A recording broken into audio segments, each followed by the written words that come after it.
Hello guys, welcome back to my new channel NCERT line to line. और मैं कपिल आपके साथ एनसीईआरटी को डिकोड करने के लिए तैयार हूँ। ओके, अभी मजा आएगा ना भिड़ो। तो जैसे कि आप देख रहे हैं, हम एनसीईआरटी क्लास 12 फिजिक्स को पढ़ रहे हैं। ठीक है, इसका फर्स्ट चैप्टर के कुछ टॉपिक पढ़ चुके हैं स्टार्टिंग के। अब हम यहाँ कूलम्ब्स लॉ में पहुँच चुके हैं। तू समझा? हाँ। नहीं, तू समझा नहीं। पहुँच गए। और इसके जो पहले की टॉपिक है उसका लिंक मैंने डिस्क्रिप्शन में डाल दिया, तो आप वहाँ जाके चेक कर लेना। ठीक है ना ब्रो, तो आप वहाँ से पढ़ सकते हैं आराम से। तो आज हम पढ़ेंगे कूलम्ब्स लॉ भी एकदम मस्त तरीके से। अरे मेरे को तो ऐसा धक धक हो रहा है। स्टार्ट करते हैं Coulomb's law. Coulomb's law is a quantitative statement about the force between 2 point charge. अब देखो, मान लो एक पॉइंट चार्ज है, एक पॉइंट चार्ज यहाँ पर है, इनके बीच में डिस्टेंस है। अब ये बोल रहा है कि जो फोर्स लगेगा ना इन दोनों के बीच में, इस पॉइंट चार्ज के बीच में और इस पॉइंट चार्ज के बीच में जो फोर्स लगता है उसको अपन क्या बोलते हैं? कूलम्ब्स फोर्स बोलते हैं। तो इसको आगे अच्छी तरह पढ़ते हैं कि पॉइंट चार्ज होते हैं क्या है। अब यहाँ की डेफिनेशन दी हुई है, when the linear size of charge body are much smaller than the distance separating them, the size may be ignore and the charge body are treated as point charge. ये बोल रहा है कि कोई भी मान लो अपना चार्ज बॉडी है, मान लो ये हो गई, ये हो गई। अब इनके बीच का जो डिस्टेंस है ना वो ज़्यादा होगा इनकी साइज से भी, तो इन चार्ज बॉडी को अपन क्या कहेंगे? पॉइंट चार्ज रिगार्ड करेंगे। ठीक है ना, बस ये बोलना चाह रहे हैं। इसकी डेफिनेशन पॉइंट चार्ज किसे कहते हैं, आगे बढ़ते हैं। कूलम्ब्स, अब कूलम्ब्स लॉ क्या होता है, यहाँ से इसकी डेफिनेशन स्टार्ट होगी। ठीक है ना, Coulomb's measured the charge between 2 point charges and found that it varied inversely as the square of the distance between the charges and was directly proportional to the product of the magnitude of two charges and acted along the line joining the two charges। तो ये बस ये definition है Coulomb's law की। तो इसको समझते हैं क्या ये बोल रहा है कि नहीं क्या? इन्वर्सली मतलब इन्वर्सली प्रोपोर्शनल किसके? Square distance between them. तो ये इसके इन्वर्सली प्रोपोर्शनल है और डायरेक्टली प्रोपोर्शनल किसके? Magnitude of two point charges. बस इसको समझाने के लिए फोर्स की जो समझा रहा है। ठीक है, कूलम्ब्स लॉ होता क्या आखिरकार, तो ये बताया गया यहाँ पर। मतलब इन्वर्सली प्रोपोर्शनल किसके होगी? डिस्टेंस के। ठीक है ना, स्क्वायर इन्वर्सली प्रोपोर्शनल डिस्टेंस की भी स्क्वायर के बराबर। ठीक है, बिटवीन द चार्ज, चार्ज के बीच में जो ये चार्ज है, ये चार्ज मान लो, ये इसकी डिस्टेंस मान लो, तो ये आर हो गया। तो इस आर की क्या है? आर के स्क्वायर, मतलब इसकी भी स्क्वायर होगी। इसका मैग्नीट्यूड, इस चार्ज का मैग्नीट्यूड और इसका मैग्नीट्यूड, इन दोनों के मैग्नीट्यूड के जो बराबर होगा ना फोर्स, उसी फोर्स को अपन क्या कहेंगे? कूलम्ब्स फोर्स कहेंगे। ओके, आगे बढ़ते हैं। Thus if 2 point charge Q1 और Q2 are separated by distance R in vacuum. अब यहाँ पर क्या वैक्यूम ली गई। ठीक है ना, ध्यान रखना। The magnitude of the force between them is given by F। कितना मैग्नीट्यूड होगा? ये होगा। ठीक है, इसको कूलम्ब्स फोर्स बोलते हैं। ओके, तो आपकी एग्जाम में पूछे ना किसी भी एग्जाम्स में, बोर्ड्स में, तो आप तक तो ये डेफिनेशन लिखा होगी कूलम्ब्स लॉ की, और ये बस ये फॉर्मूला लिखा होगी बस। ठीक है ना, अब आगे बढ़ते हैं कि कूलम्ब्स लॉ ने कैसे फाउंड आउट किया, क्या किया। ठीक है ना, आगे बढ़ते हैं।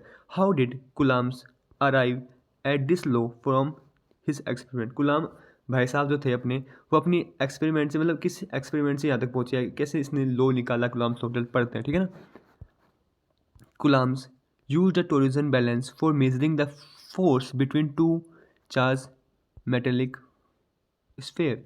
जो क्या बोल रहा है ये, ठीक है ना। तो कूलम्ब ने क्या यूज़ किया? टोरिजन बैलेंस यूज़ किया। It is type of synthetic device. ठीक है ना, ये क्या है? Synthetic device. देखो टोरिजन बैलेंस के बारे में नीचे यहाँ पूरा दिया गया है, पढ़ते हैं अपन। Okay, torsion balance is a synthetic device, sensitive device to measure force. मतलब फोर्स को मेजर करने के लिए एक छोटा सा डिवाइस है मान लो। ठीक है ना, it was also use later, जो बाद में भी यूज़ किया गया था, Cavendish to measure very feeble gravitation force between two object. मतलब दो ऑब्जेक्ट के बीच में ग्रेविटेशन फोर्स को भी मतलब मेजर करने के लिए बाद में यूज़ किया गया था।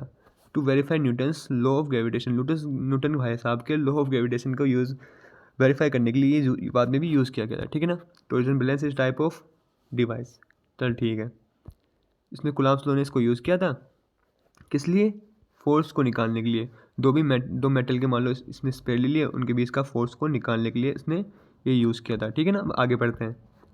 when the separation between two sphere is much larger than the radius of each sphere। ये बोल रहा है जब जो बीच का जो अपना सेपरेशन होता है, डिस्टेंस होती है, दो मान लो दो, ये दो, एक स्फीयर है क्या, एक स्फीयर हो गया, ये बीच की सेपरेशन होगी, इस मच लार्ज, जब ये सेपरेशन है ना ये बड़ी होगी, then the radius of each sphere की रेडियस से भी बड़ी होगी, तो क्या होगा, द चार्जेस स्फीयर में भी रिगार्डेड एज पॉइंट चार्ज। ये अपन पहले भी पढ़ चुके हैं कि पॉइंट चार्ज किसे कहते हैं, तो वहाँ पर रिवर्स घुमा पर आके वापस ये बोल रहे हैं कि पॉइंट चार्ज किसे कहते हैं। हालांकि the charges on the sphere were unknown, जो स्फीयर के ऊपर जो चार्जेस है ना, प्लस चार्ज है, माइनस चार्ज है, या अपन को पता नहीं, ठीक है ना, या फिर न्यूट्रल, ये अपन को पता नहीं, अननोन है, ये अननोन बताया गया है।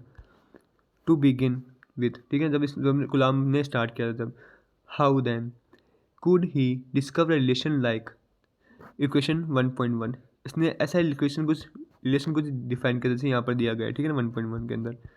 आगे देखते हैं क्या रिलेशन फाइंड आउट किया। कुलाम्स थो of a simple following simple way, suppose कुलाम ने एक सिंपल से तरीके से सोचा, देखो भाइयों, suppose the charge on a metal sphere Q, मान लो ये एक मेटल स्फीयर है, ये एक मेटल स्फीयर है, ठीक ना, इस पर चार्ज मान लिया क्यू। आगे पढ़ते हैं।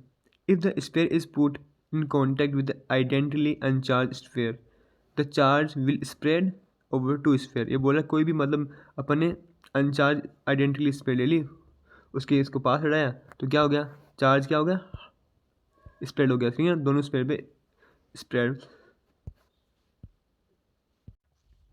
तो चलो स्टार्ट करते हैं। सपोज ऐसा अपन पढ़ चुके हैं, ठीक है ना, यहाँ तक अपन ने पढ़ लिया है। तो ये बोल रहा है कि हर एक चार्ज का स्प्रेड हो जाएगा ओवर टू स्फीयर, मतलब इस पर भी हो जाएगा चार्ज और इस पर भी चार्ज होगा, ठीक है ना, बाय सिमेट्री, मतलब दोनों में बराबर बराबर चार्ज होगा। The charge on each sphere will be Q/2, मतलब हाफ चार्ज हो जाएगा, ठीक है, दोनों में मतलब आधा आधा चार्ज बढ़ जाएगा। और इसी प्रोसेस को अपन रिपीट करते रहना, repeat this process we can get charge Q/2, Q/4 etcetera, मतलब ऐसे ही तरीके से अपन चार्ज को मतलब आधा आधा सबके में बांट सकते हैं, ठीक है। Coulomb's varied the distance for a fixed pair of charges and measure the force for different separation के लिए। तो गुलाम ने ऐसे कर करके अलग अलग फिक्स पेयर ले लिए और उनका फोर्स किया, मेजर करने लग गया अलग अलग सेपरेशन पे, अलग अलग डिस्टेंस पे, सेपरेशन मतलब distance, okay guys. He then varied the charges in pair keeping the distance fix for each pair. फिर उसने क्या किया, अलग अलग चार्ज ले लिए, मतलब पहले उसने क्या किया, पहले सेम चार्ज ले लिए, अलग अलग डिस्टेंस ले ली, अब उसने चेंज कर दिया, उसने अलग अलग चार्ज ले लिए और सेम क्या कर दिया, फिक्स डिस्टेंस कर दी, ओके, हर एक पेयर के लिए। अब यहाँ पढ़ते हैं, comparing force for different pairs of charge at different distance. और फिर बाद में क्या किया, उसने अलग अलग पेयर के चार्ज ले लिए और अलग अलग डिस्टेंसेस ले ली। कुलाम ने एक मस्त सा रिलेशन निकाला इन सब में, क्या रिलेशन निकाला वो पढ़ते हैं अपन, ठीक है ना। Coulomb's law simple mathematical statement was initially experiment arrived, okay, तो पढ़ते हैं यहाँ से। A simple mathematical statement was initially experimentally arrived at in the manner described above, जैसे मतलब ऊपर दिया गया वैसे उसने किया। while the original experiment established at a microscopic level scale, मतलब एक माइक्रो मतलब बड़े लेवल पे, जो ओरिजिनल एक्सपेरिमेंट है तो एक बड़े लेवल पे होता है, माइक्रोस्कोपी मतलब जो बड़े लेवल पे होता है, ठीक है ना। It has also been establish down to subatomic level, जैसे रेडियस मान लो 10⁻⁻10, okay, metre.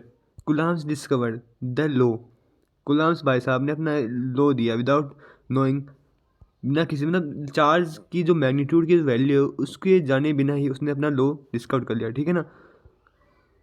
In fact magnitude of the charge, मतलब चार्ज का जो मैग्नीट्यूड होता है, चार्ज की जो वैल्यू होती है, मतलब क्या किस कौन से मैग्नीट्यूड पे है उसका, ठीक है ना।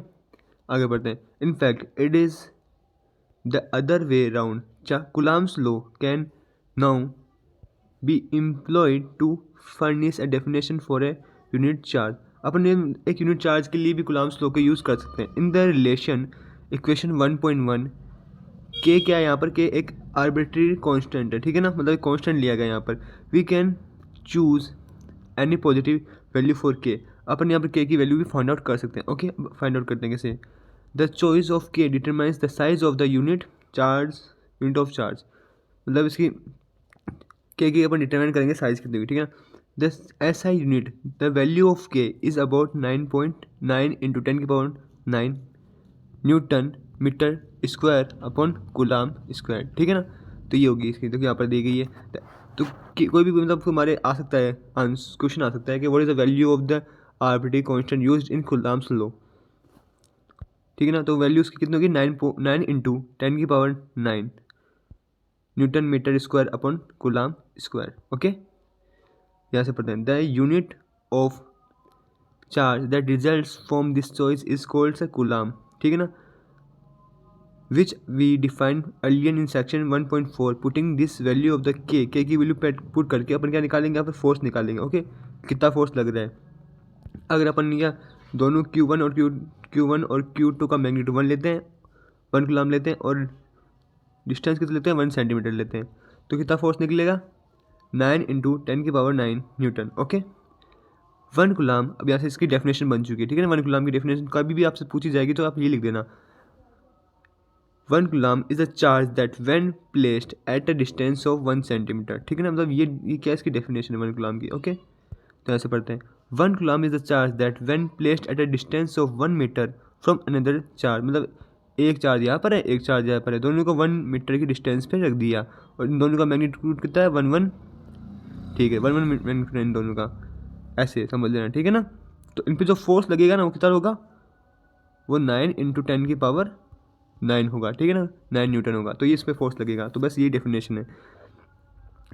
1 coulomb is a charge that when placed at a distance of 1 meter from another charge of the same magnitude in vacuum experience an electrical force of repulsion।